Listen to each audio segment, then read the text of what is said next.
Muchas gracias por acompañarnos en Suma 2, este foro de expresión y análisis del pensamiento contemporáneo, de los asuntos que nos atañen a nosotros como individuos, a nuestra familia, a nuestra sociedad, a la comunidad en la cual trabajamos, de la cual formamos parte. Hoy vamos a hablar de un tema fascinante, que es el encuentro entre culturas. ¿Qué es una cultura diferente de la nuestra? ¿En qué sentidos se puede diferenciar una comunidad de otra? ¿Y qué significa para las personas el manejo de un idioma o de varios idiomas? Para hablar de ello, tengo el enorme placer, el gusto inmenso de recibir en este estudio a la maestra Gabriela Castañeda, quien es directora del Centro Intercultural de Querétaro. Muchas Gaby, gracias. Araceli. Muy bienvenida. Muchísimas gracias, con mucho gusto. Y querida amiga de muchos años. Muchísimos Y años. Regina Tres Palacios, también maestra.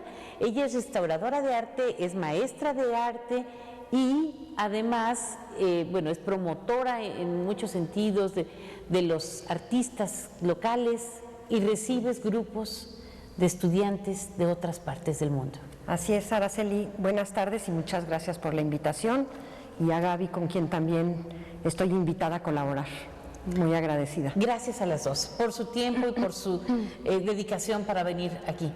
Cuéntenme, por ejemplo, Regina, en tus encuentros con los muchachos de otras culturas, ¿qué les llama más la atención? ¿Qué aprecian y valoran más de la cultura de México?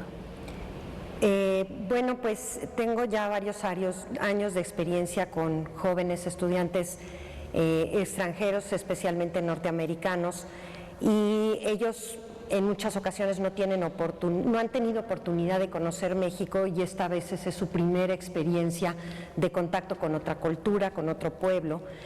Por supuesto vienen a aprender o a mejorar su idioma español, pero una de las maneras de hacerlos contactar con lo que es el pueblo de México y con el uso de nuestro lenguaje es a través de la experiencia del reconocimiento de nosotros como mexicanos en nuestras obras de arte.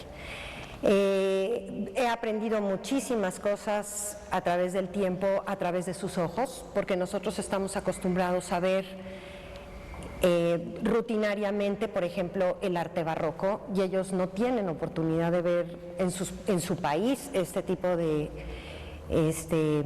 representación artística, y entonces, les hace pensar mucho en cómo somos los mexicanos y cómo son ellos, tanto en la forma en que manejamos nuestro idioma, en cómo somos como personas. Toda la calidez, la cercanía, el cuidado, el apapacho del mexicano, que se puede ver en labores que podemos nosotros encontrar, por ejemplo, en nuestros templos barrocos. Aquí tenemos cerquita Santa Rosa de Viterbo, que es una de nuestras joyas, y ellos aprenden a vivir mucho México a través de esa visualización de lo que se ha producido a través del tiempo. Es que, por ejemplo, en el siglo XVIII, México era una nación muy adelantada en muchos aspectos, en muchos sentidos. Sí. Por ejemplo, su capital, la Ciudad de México, había sido una urbe prehispánica, sí, importantísima, cercana a sitios que hoy son arqueológicos, de pirámides, centros ceremoniales, y cuando se construyó la Ciudad de México sobre la Gran Tenochtitlán, sí, muchas veces los propios trabajadores, los operarios, imprimieron su sello. Y ya para el 18 seguían los mexicanos colocando elementos de su propia idiosincrasia, ¿no? Claro, y lo vemos muy reflejado también.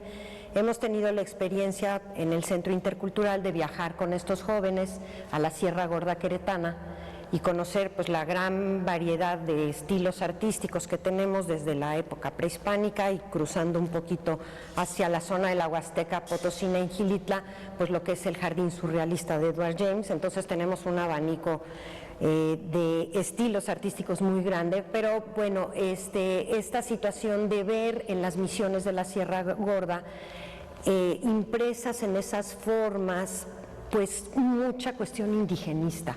Es decir, aunque los españoles conquistaron, les enseñaron, les mostraban en dibujos, en grabados, qué es lo que tenían que hacer ellos para concebir el diseño de esa portada del templo, pues claro que ellos imprimían lo que entendían. Sí. Entonces hemos visto cosas muy curiosas que ellos lo reflexionan de una manera muy particular, los extranjeros, que las uvas, por ejemplo, que ellos no conocían la vida en México, se las enseñaban en un dibujito y ellos lo asociaban con el maíz. Y eso se volvió muy interesante, porque realmente si nos vamos a la base de las cosas, y es el principio de la vida espiritual, la uva para preparar el vino, pues en México sería parte del maíz, sería el principio del alimento del pueblo mexicano. Sí, ahora esto en la Sierra Gorda. Sí. Porque en Querétaro hubo viñedos importantes desde el siglo XVI, en la ciudad de Querétaro, cerca de en lo que hoy son pues fraccionamientos, colonias. Claro. Eran viñedos. Muy interesante esta visión de los demás a través del arte, a través de nuestras joyas arquitectónicas. Muchas gracias. No, de nada.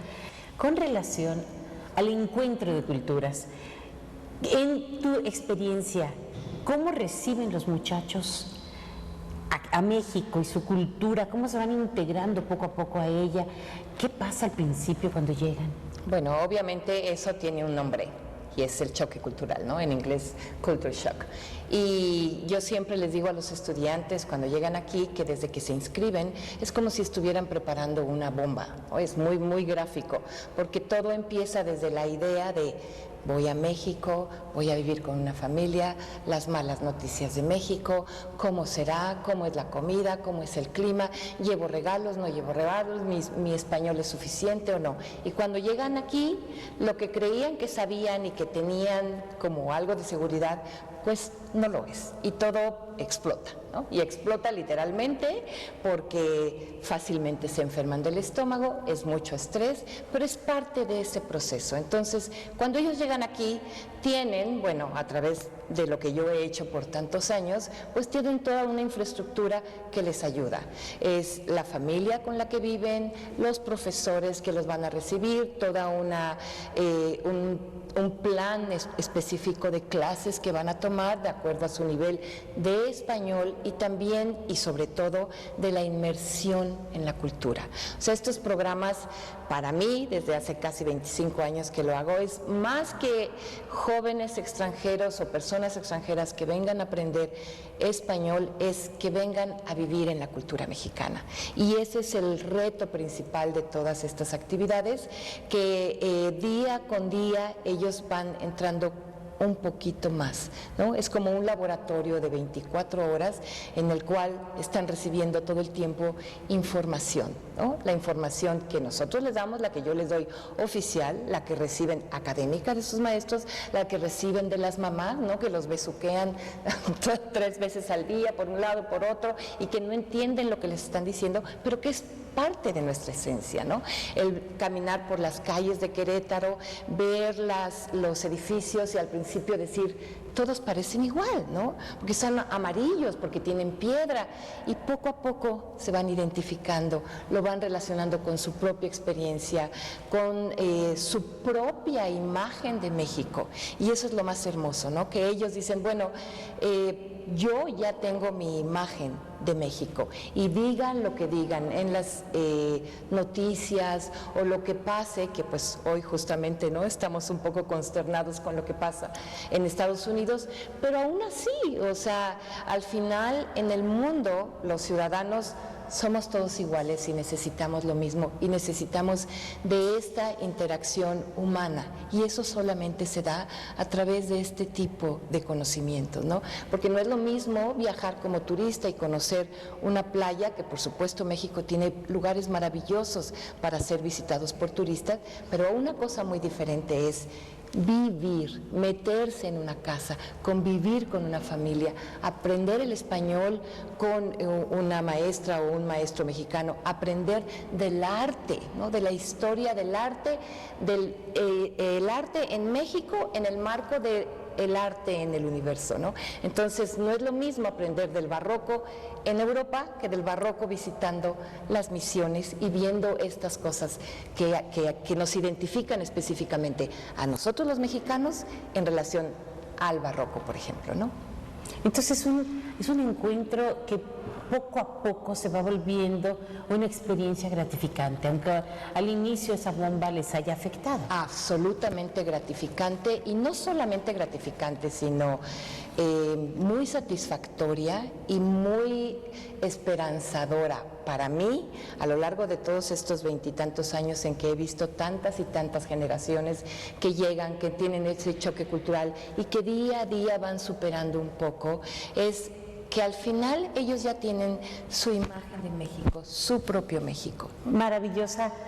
Con esta visión nos vamos a ir a un pequeño corte, por favor, no se vayan.